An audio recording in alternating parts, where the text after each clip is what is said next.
Do you ever watch one of those home hunting TV shows and find yourself getting worked up at the TV?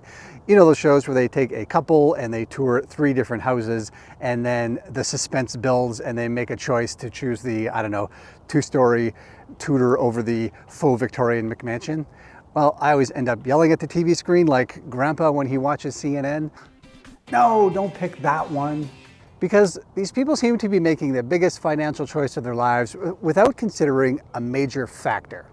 And so today we're going to do our version of that kind of house hunting challenge, considering that factor, and we'll see if we can save a bit of money and maybe make a pretty big difference in your life as well.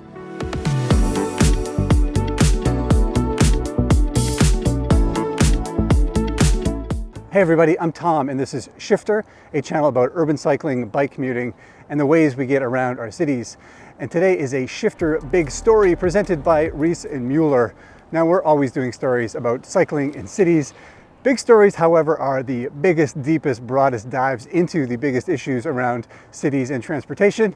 And today's a big one. We're looking at a big but weirdly overlooked issue, and that's transportation affordability. I mean, we're always hearing about the housing crisis we're in many places, but rarely do we hear about the costs of transportation. And I'm really grateful to Reese and Mueller.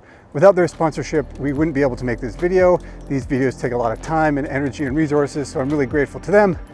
And also thank you to Power in Motion, the Calgary bike shop that lent me this Reese and Mueller Load 75. It's just a big, beautiful electric cargo bike. God, it's so fun to ride these bikes. They're so smooth, so fun to handle, and they haul so much stuff, which actually makes my life today pretty easy because we've got a long way to go. Let's get started. So back to me yelling at the television. Transportation costs are a huge part of the average household expenditure. Let's take a closer look at how Canadians spend their money. According to Statistics Canada's survey of household spending, housing is the highest expense, averaging $21,106. Food and transportation are next at $10,305 for food and $10,099 for transportation. And keep in mind, these numbers are from 2021, when many people weren't commuting to an office because of the pandemic. In 2019, transportation costs were even higher, over $12,000. Together, housing and transportation make up just about half of the average Canadian's budget. In the US, it's quite similar, $24,000 per year on average for housing, $12,000 per year for transportation. In some cities, these costs are even higher. In Metro Vancouver, for example, where housing is extremely high and cost of living is a bit higher too, housing and transportation together can make up more than 70% of a household expenditures.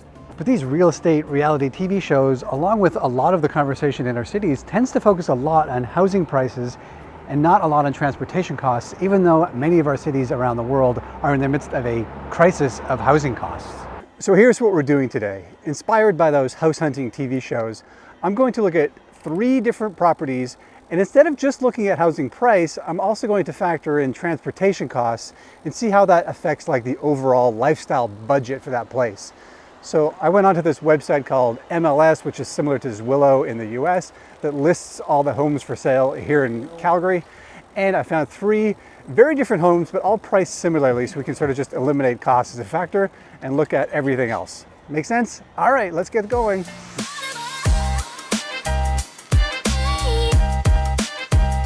Okay, we made it to our first stop, and it is a nice little home just at the end of the street here. It is a single family home with a yard and lots of space. It is priced at $670,000, 1,593 square feet, featuring 3 spacious bedrooms and 3 elegantly designed bathrooms, offering ample space for comfortable living. I'm reading from the real estate listing here. I don't actually talk like this. I don't think anybody actually talks like this. Now, getting out here was a bit of a ride. I'm glad I had my electric Reese and Mueller because it is located 24.4 kilometers from a downtown city landmark. So that is a commute. So remember all these stats. This is the Suburban special, $670,000, 1,593 square feet, single family home, 24.4 kilometers from work. Okay, let's move on. Okay, as we head off to our next home, I did want to check in. So I asked an expert who's done some research on transportation economics why we seem to think a lot about housing prices, but we rarely seem to talk about transportation costs. I think to some extent, because in a lot of US cities, there aren't a lot of alternatives. It kind of, transportation is sort of a somewhat of an afterthought. You know, it's like I have to have a car, I have to have access to a car to get where I need to go. And there really isn't, you know, a lot of alternatives. And, you know, once you've purchased a car, then, you know, the costs just sort of get lost in, you know, the rest of your day-to-day budgeting. You're not paying per trip like you do for public transport. And I think it just, you know, it's not as it's not at the forefront of people's minds. And we see a lot kind of the economic angle being used in the context of like sort of costs avoided at like the city level when you think about, you know, like reduced healthcare costs from fewer traffic crashes and, you know, more healthy people riding bikes more often. So like these kind of conceptual like cost savings at the city level, and less about like the direct kind of individual level cost savings from like avoiding owning a car and like thinking about like per trip costs. Okay, let's dive into an important part of this conversation, which is something we also seem to overlook, which is the true costs of automobile ownership. There's the car itself, which I looked up recently, and the average new car cost in Canada was $67,000, which blew my mind. And even the average cost of a used car is $38,000, according to autotrader.ca. Then there are the other costs to consider too: maintenance, insurance, gas, parking, interest on car payments, and this is the big one, depreciation. When you tally all those up, RateHub's 2024 figures peg the average cost of car ownership in Canada at $1,387 a month, or $16,644 per year. Anyway, numbers for every person are going to be a bit different, depending on where you live and the kind of car you buy, and local factors as well. But no matter how you look at it, owning a car is expensive and it comes with consequences. MarketWatch recently surveyed 1,000 American car owners about car ownership costs and the impact those expenses have on their stress levels and well-being. The key takeaways are pretty staggering. On average, drivers spend 20% of their monthly income on the car. 1 in 10 drivers spends over 30% of their monthly income on auto loans, and nearly 2 in 5 drivers can't afford necessary upgrades or repairs to their cars. 2 in 5 drivers feel their car expenses have impaired their ability to afford other essentials, and nearly 1 in 2 drivers feel they can't save or invest due to car-related costs. Choosing house number 1 in the suburbs is going to come with those car costs, and you may have to double it because you may need 2 vehicles. So really, you're exchanging that housing affordability for an increase in your transportation costs. And as our cities have developed with a car at the center of everything we do, those costs have almost become a prerequisite for life in a lot of our cities. For many people, this is not really a choice. A lot of cities are not providing viable housing and transportation options. In a lot of places, the most affordable housing is located in auto-dependent neighborhoods far from employment centers, which require you to have a car to get around. Researchers call this transportation poverty when there aren't viable transportation options for people to choose. Here's a quote from Canada's Affordability Action Council, a collaboration between policy experts and community leaders. They say high transportation and housing costs create an affordability paradox. Canadians must choose between lower cost housing in suburban outskirts, where a lack of public transit service makes costly personal vehicle ownership a must, or more expensive housing in urban cores, where access to reliable public transit can potentially make automobile ownership unnecessary. And for many, living farther away from the city can lead to increased social isolation and less access to jobs and opportunities. So when we stop overlooking transportation costs, affordability looks a lot different.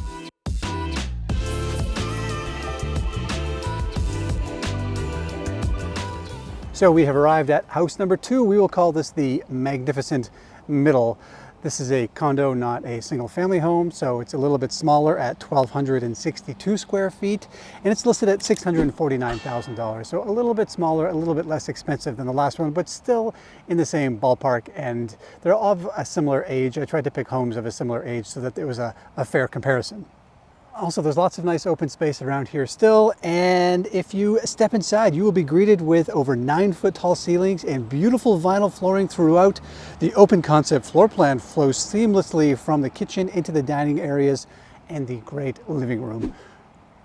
So there you go. And what about its location? Well, this is about 12.4 kilometers to downtown, so it is about half the length of the commute of the Suburban Special. Okay, we have one more stop on our house hunt today, and as I'm going there, let's take a bit of a dive into how a bicycle can have an impact on your transportation costs. Enter the bicycle. Now, estimates vary, but most estimates for the annual cost of a bicycle range between $200 and $1,000 a year. So if you live in a place where it's viable to use a bicycle for transportation for work or for errands or for those household trips, you can save yourself a lot of money. And for a lot of people, even just going down from a 2-car family down to a 1-car family can make a pretty significant dent in their lives and their budgets. And that's just for personal costs. When you can go without a car and bike instead, there can be other harder to calculate savings related to health and productivity on a more macro level. Maybe you can stop paying for a gym membership because you're now getting activity on your bike. Maybe you've given up a stressful commute by car and you found yourself in a better mood and more focused at work. Maybe you're a better employee and you get more opportunities. Maybe you're a better spouse or family member. And I'm not even joking here. A survey done by ebikes.com found that bike commuters earn more money in their jobs than people who use other transportation modes. Suddenly the sticker price on that new e-bike doesn't seem so big, does it? One other thing to note here is that some cities, mostly outside of North America to be honest, are starting to incentivize people to ride bikes. So basically you're getting paid to use your bike to get to work. That can help subsidize the cost of that bike and further bring down those transportation costs. We're also seeing some governments starting to offer e-bikes incentives or tax rebates to further encourage people to use their bikes to get around.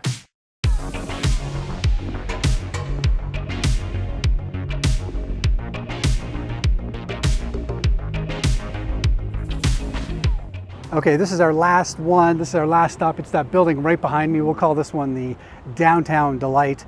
Now at 1,259 square feet. It's similarly sized to that magnificent middle one that we just saw. Similarly priced too. This one's going for $675,000. This one is 2 bedrooms, 2 bathrooms, and is a stunning one-of-a-kind unit soaked in light and offers the perfect blend of convenience and space.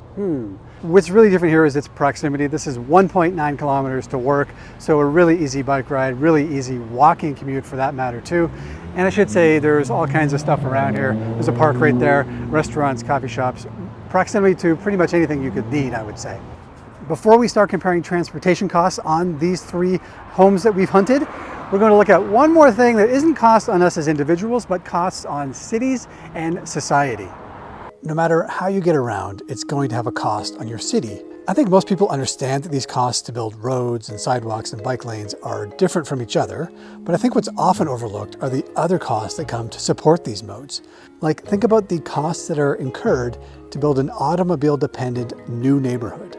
When you build new roads, sewers, and water to suburban neighborhoods, that's more expensive than in existing neighborhoods, of course. Recent research by the Federation of Canadian Municipalities found that the cost of a new suburban housing is about $107,000 per unit. Another consideration for costs for cities built all around the automobile is the cost of land for parking and roads. Some North American cities are starting to reclaim some of those costs. Back in 2020, the city of Edmonton dropped its parking requirements for new developments. At that time, the city said there was an oversupply of on-site parking in the city at that time, and it costs anywhere between $7,000 and $60,000 per stall. Somebody's got to pay for that. And it's interesting to note here that when the true costs of parking are considered, those costs can actually nudge people towards cycling. And the impact of that modal shift towards cycling can be huge.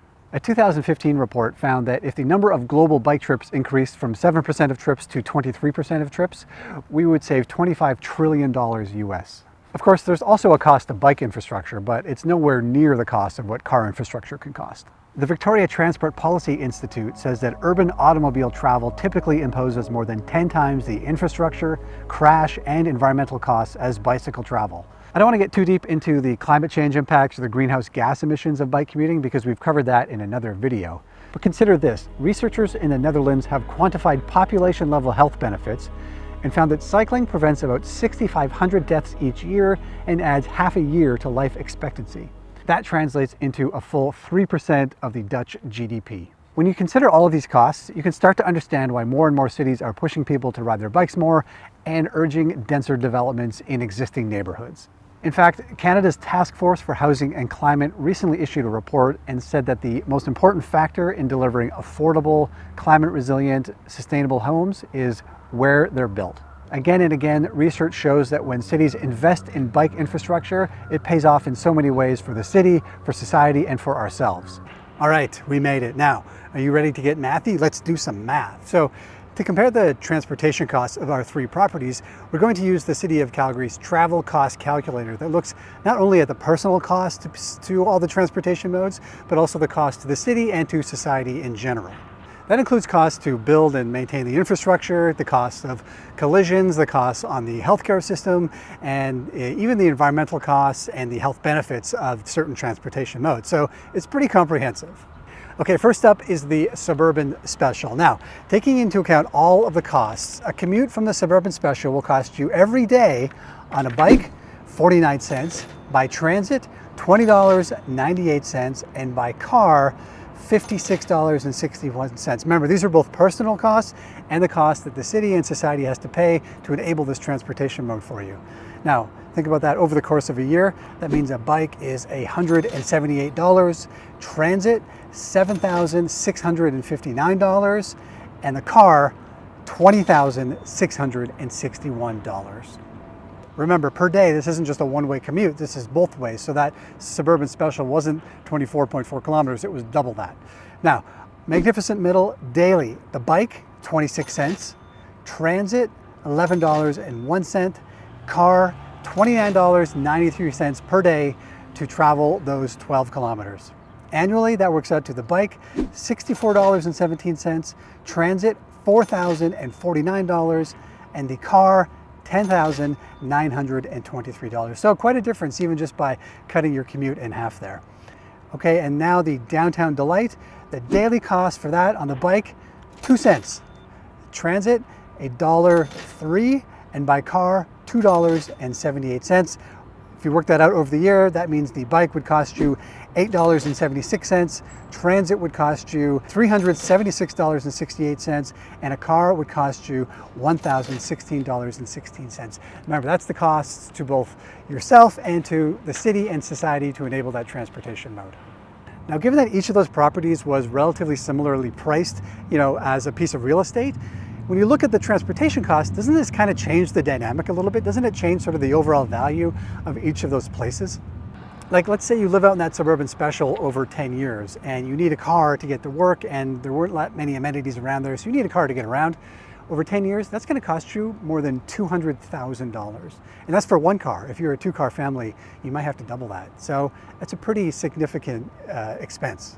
Okay, one more element. Let's say you don't even care about what the city's paying or society pays to enable your transportation. If you only want to think about what you have to pay out of your pocket, that Suburban Special, if you're driving a car every day, according to this calculator, $34.16 every day. Now compare that to walking or riding your bike every day, which actually probably saves you money because it keeps you healthier and keeps your healthcare costs down and probably makes you have a better life in the long run also. Now, if you think of costs this way, doesn't that also put in perspective the cost of a bike, even a more expensive cargo bike that you may need to get your family around? That affordable house in the suburbs in scenario number 1, well, maybe it's not so affordable anymore if you need 2 cars to facilitate living there. That second option, if you're a 2-car family and you can go down to a 1-car family, maybe that makes it a little more viable. And that expensive house in the city, well, if you can go car-free, maybe it makes it a little more realistic. Now, I know this kind of scenario won't work for everybody, but at least if you think about your cost this way, it will give you a more realistic idea of what it costs to live in a city. Thanks for watching. I hope that was helpful, and I'm off to yell at the TV now.